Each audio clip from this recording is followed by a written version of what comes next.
بسم اللہ الرحمن الرحیم۔ السلام علیکم، العلم سٹی میں خوش آمدید۔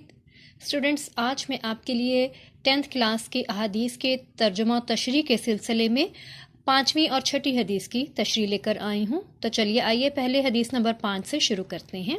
میں پہلے آپ کے سامنے حدیث پڑھ دیتی ہوں۔ بسم اللہ الرحمن الرحیم۔ المسلم اخو المسلمی لا یظلمہ ولا یخذلہ ولا یحقرہ۔ اس کا ترجمہ ہے، مسلمان دوسرے مسلمان کا بھائی ہے، نہ اس پہ ظلم کرتا ہے، نہ اسے بیار و مددگار چھوڑتا ہے اور نہ اس کی تحقیر کرتا ہے۔ تو چلیے اس کی تشریح لکھ لیجئے۔ اسلام امن و آشتی کا مذہب ہے، یہ سب کو برابری کے درجے پہ رکھتا ہے۔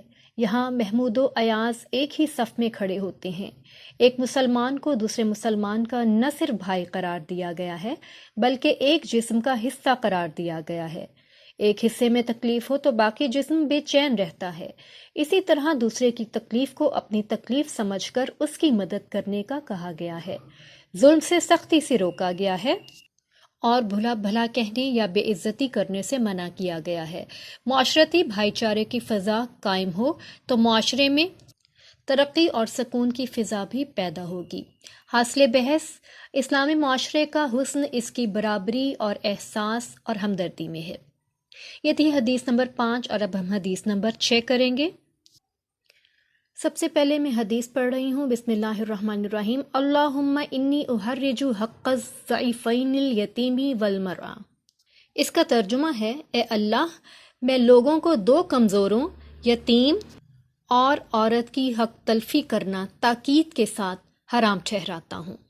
تو چلیے اس کی تشریح بھی اب آپ نوٹ ڈاؤن کر لیجئے۔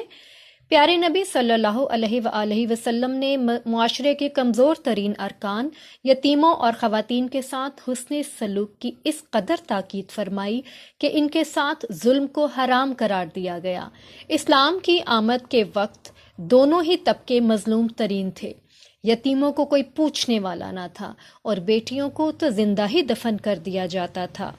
رسول پاک صلی اللہ علیہ وآلہ وسلم نے نہ صرف انہیں زندگی کی نوید سنائی بلکہ جائیداد میں بھی حصہ مقرر فرمایا، نیز طلاق، نکاح یا کاروبار میں آزادی کے ساتھ فیصلوں کی اجازت دی۔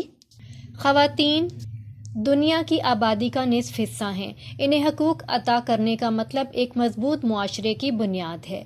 بے شک نبی کریم صلی اللہ علیہ وآلہ وسلم کی ذات تمام جہانوں کے لیے رحمت ہے، اسی لیے انہوں نے معاشرتی زنجیر کی ان کمزور کڑیوں کو مضبوطی عطا کی۔ حاصل بحث، معاشرے کے کمزور طبقے کے حقوق ادا کرنے سے معاشرہ خوبصورت اور مکمل ہو جاتا ہے۔ یہ تھی ہماری آج حدیث نمبر 5 اور حدیث نمبر 6 کی ترجمہ اور تشریح۔ مجھے یقین ہے آپ نے نوٹ ڈاؤن بھی کر لی ہوگی اور کمنٹس میں لکھ کر مجھے ضرور بتائیے گا کہ آپ کو آیا یہ گائیڈ لائن صرف یہیں سے العلم سٹی سے ملی ہے یا کسی اور نے بھی آپ کو اس سلسلے میں گائیڈ کیا اور کس حد تک کیا، اور میرے لیکچرز آپ کے لیے کتنے ہیلپ فل ثابت ہوئے مجھے ضرور بتائیے گا۔ دوسرے اسٹوڈنٹس کو لائک اور شیئر کرنا مت بھولیے گا اور اپنا بہت خیال رکھیے گا۔ ملتے ہیں نیکسٹ لیکچر میں انشاءاللہ۔ اللہ حافظ۔